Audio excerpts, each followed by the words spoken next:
Good day, I'm Janavit C. Taclindo and welcome to my blog presentation for final major assessment. Today, I'll cover your sequence components all tied by choosing book from MCM Digital Textbook Collection. Media Information Literacy for the 21st Century. Let's dive in. First, my chosen character is Leah, a community media worker I created to embody key themes from the textbook.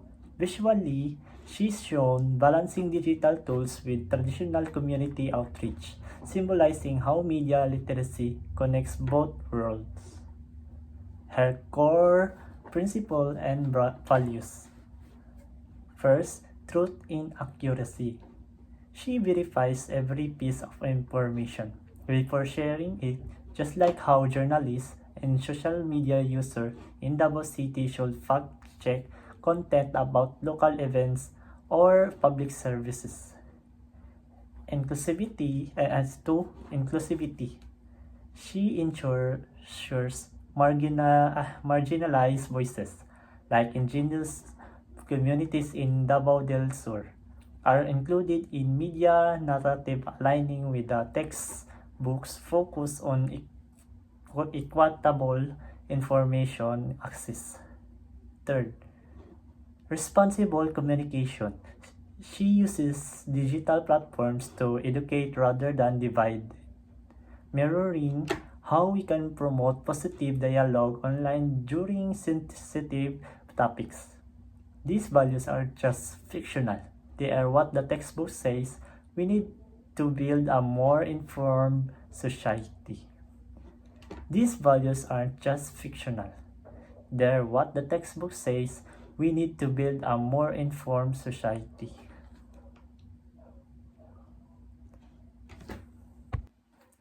Next up, clear. Critical literacy, information and research, and digital navigation, which are central to the textbooks for this assessment. I use the MCM digital books interactive modules to learn about source evaluation that apply to skills in real ways. First, critical literacy. I analyze how local news outlets frame stories about Davao's development project using the textbook's framework to spot bias and missing perspectives. Information navigation.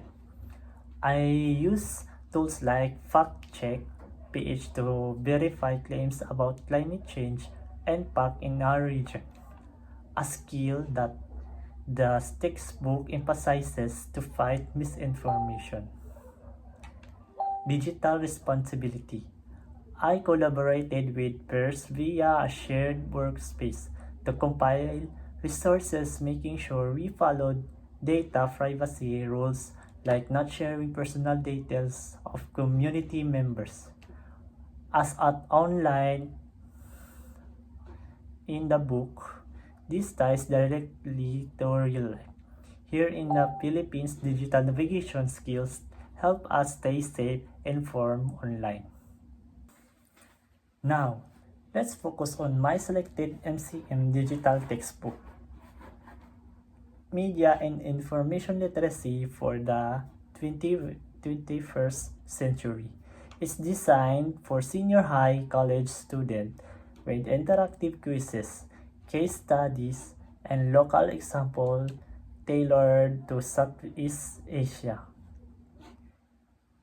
Key details. Core them, the book teaches how to access, analyze, evaluate, and create media information responsibility, and indicates entire chapters to misinformation, digital rights, and community-focused media. Supporting content. I paired it with local resources including the Philippines Information Agency guidelines on media literacy and a study from Ateneo de Davao University about young engagement with social media. Real-world link. The text lessons are used by organizations like the Davao City Information Office to train barangay leaders on how to share accurate updates during emergency like typhoons or health crises. Finally, here's my plan to apply everything we've covered, launching a Davao Young Media Literacy workshop targeting high school students in Davao del Sur. The plan has four phases. First, 1 month and 2 months recruit 30 student participants and train facility using the MCN textbooks module on source evaluating and digital citizenship. Phase 2, months 3 to 4. Partner with local schools and indigenous young groups to create content, including short videos and posters, featuring character Leah as a guide. Third, phase 3, months 5 to 6. Host in-person and online workshop where participants practice fact-checking local news and creating positive social media campaigns about their communities. Fourth, phase 4, months 7 to 8. Evaluate impact through free post-workshop surveys. Then share a toolkit based on the textbook. With other school regions, this plan brings together our characters' values, clear skills, textbook insights, and real action for our community. To wrap up this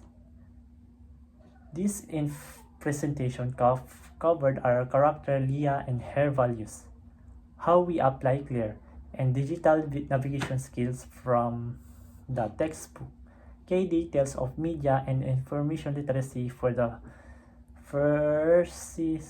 21st century, and a practical plan to empower young here in Davao. Every component connects to real-world needs, showing how media literacy can strengthen our communities. I've followed all respiratory guidelines and recorded this in landscape orientation as a record. Thank you for watching.